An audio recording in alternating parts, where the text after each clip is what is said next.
Hi, everybody, and welcome back. My name's Melissa, and this year I'm sharing 365 tips for frugal living.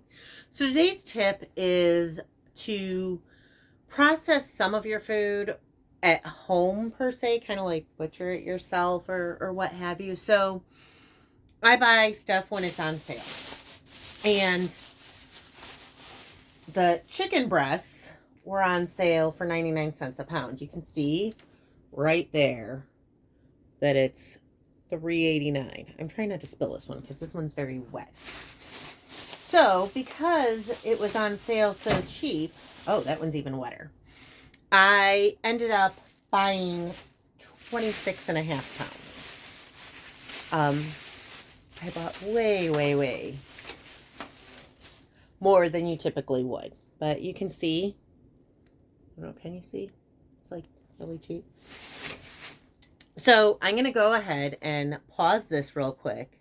I'm going to put most of the chicken away because I'm only going to take a few out at a time because otherwise it gets really crowded. Here, I'll show you.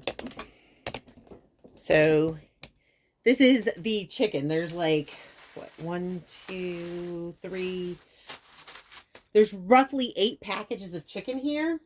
And that's just a lot to kind of deal with at one time. So in order to save time, I will keep some in the refrigerator. Now, the thing is frequently when you're getting the 99-cent chicken breasts, you are going to be more likely to have, you can see like that on there. So you're going to need to trim them and cut them. But I will get these all trimmed and ready so that I can pull them out in individual portions. So let me get my workspace set up and then I'll show you what I do. Okay, everybody, so I'm back. I have my 3 packages of chicken to start with, and then I have 3 bowls. I got these from my grandma. I inherited them. I love them. They're the old Pyrex Harvest colors. So I have my big yellow, my middle size orange, and then a metal bowl that I have. All of them actually are from my grandma. I don't think I had any of these. So the metal bowl, because it's completely different, will be scraps, and then I'll cut more of your individual size into the yellow bowl, and I will cut actually I should make that, chicken chunks for like chicken nuggets and such into the orange bowl. So this is like really liquidy. They're normally not this bad. But because it's so bad, I'm going to actually open this over the sink. I know you can't really see, and I'm so sorry about that. But I am going to open this over here so that I can kind of dump some of that, like, out. And then I will bring it back and show you kind of how I do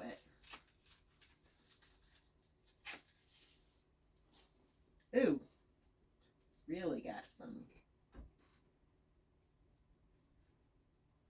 Okay.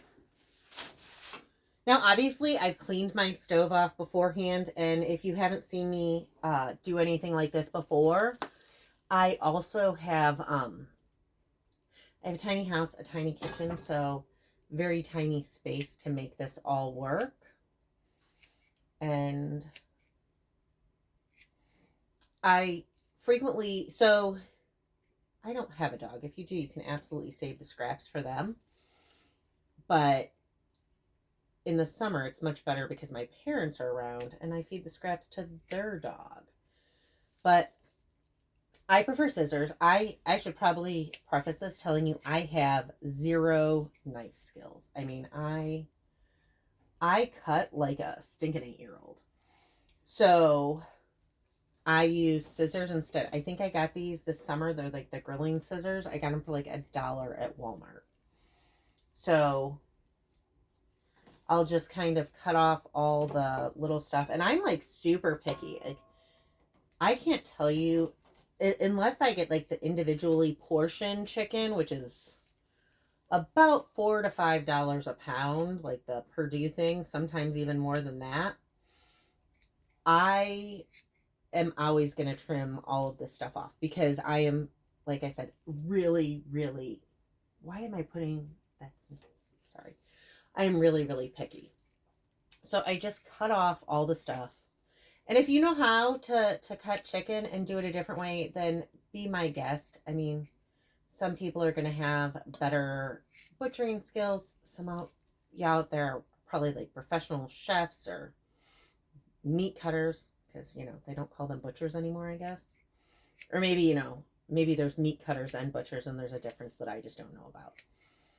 But I'm just going to kind of take that off. So I got most of I'm just going to finish. Sorry. I know it's like a lot of stuff because I'm really, really picky. If you're picky like me, I definitely recommend doing all of the things. And then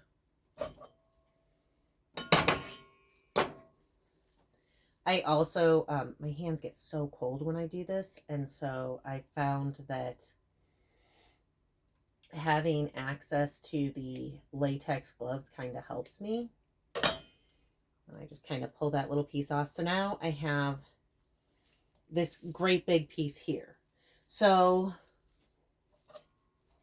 I know that I can cut this off, and this end will probably be close to a 4 to 5 ounce serving. Just, I happen to know that. And then this, I'm going to cut into there because it's kind of just a crooked end. But having both bowls going at the same time can definitely be helpful. Now this is thicker. I don't know if you can really see that, but it's kind of thicker, but it does have that part where it kind of will split. So you can also kind of thin slice some of them. So I just kind of, put a slit through it and then kind of gradually and carefully follow that slit down. And then I end up with essentially 2 more thin sliced chicken breasts. If you struggle with knife skills, I highly recommend scissors. They do make it a little bit easier. They make it a ton easier. I have terrible knife skills, and almost all of my meat is done in this situation. So I will essentially just go through each and every breast and do that. And the convenient thing about having both going at the same time is like the little pieces that tend to fall off when you make chicken and such, or that, just aren't going to fit nicely into like your individual piece, are, it's super convenient because then you can cut chunks. Also, if I go back and I measure this and it's like 6 ounces, I mean, I rarely eat 6 ounces of chicken. I'm normally like a 3 to 4 ounces of chicken type person. I can, cut it in half, or if it's, if I have an excessive number of 5 ounce chicken breasts, I can, cut little pieces off for chicken chunks. But by doing it all at once, it makes it a little more convenient. Plus, then I can individually measure some. I can make some, I can have some go into marinade, some just individually cut. This piece over here gets me every stinking time. And it's a big reason why I like to do the chicken chunks at the same time, because that random fat piece, like, I don't know, I really feel like there's not much you can really do with that like that. So I just kind of trim them all. But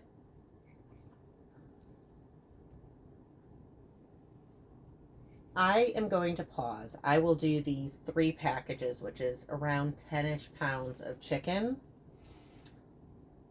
And then I will show you some different ways that I store them. So I'm going to go ahead and pause because watching me, it's already been 9 minutes. Watching me do more is going to get real boring real quick. Okay, everybody. So I have the 10 pounds of chicken all cut. You can see I have the huge bowl of the chicken single serve portions. I have a decent number of chicken chunks. I only did 10 pounds of it so far because I don't know, because the bowl gets full and blah, blah, blah, blah. But I also have scraps. And I know you're going to be like, wow, there's a lot of meat on those scraps. Because as I told you, my knife skills suck. But these are great for if you have a dog, you can cook them up. Or I'm going to actually make another video and I'll show you what I do with my chicken scraps in that. So if you want to see what I do with those, please hit like and subscribe. So this, I'm going to actually, some of them are going to be marinated for this and some of them aren't, because I really like doing a marinade for my my sandwiches, because I like chicken sandwiches. So basic marinade, you want fat and acid. So I have in the summer I'll frequently get like fresh lemons and limes. Why is this not opening for me? But, oh, because I'm maybe trying to open it on the wrong side? Ah, there we go. So, I am very much so the cook who will just put some stuff in and see how it goes. Last time I did oil, I think I used olive oil the last time, but this time I just grabbed the canola oil because that's what I had available. Water to kind of, I don't know. And this definitely needs more acid in it. You can use vinegar, you can use lemon juice, lime juice. And then I had a couple of shallots, so I diced one up. Let's start with like half-ish. You know what? We'll just put the whole thing in because it's pretty much...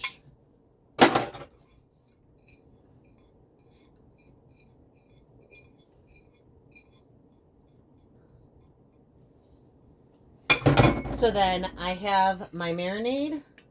So what I'll do is some of these will be bagged with the marinade.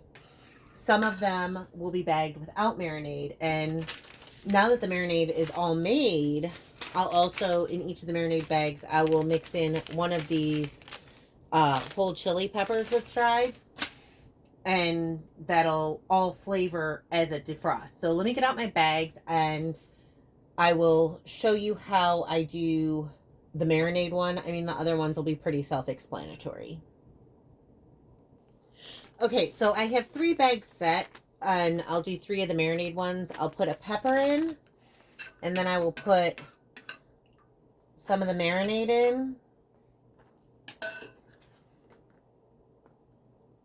Probably should have done this in like a measuring cup where it was easier to do, but you know what? I'm going to grab my ladle.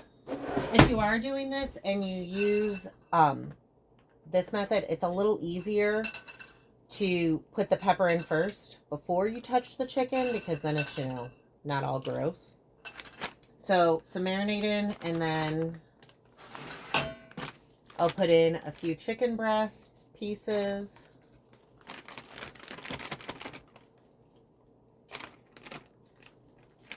And this also, I've noticed, it stretches the marinade by doing it this way. Okay, I have to take these off because they're gross. And now this is gross. Okay. Anyways. Now it's all set. I'll put it in the freezer. When it defrosts, it'll be marinated. Anyways, again, my name is Melissa. This year I'm sharing 365 tips for frugal living. If you want to hear more, please hit like and subscribe, and I'll see y'all tomorrow. Thanks.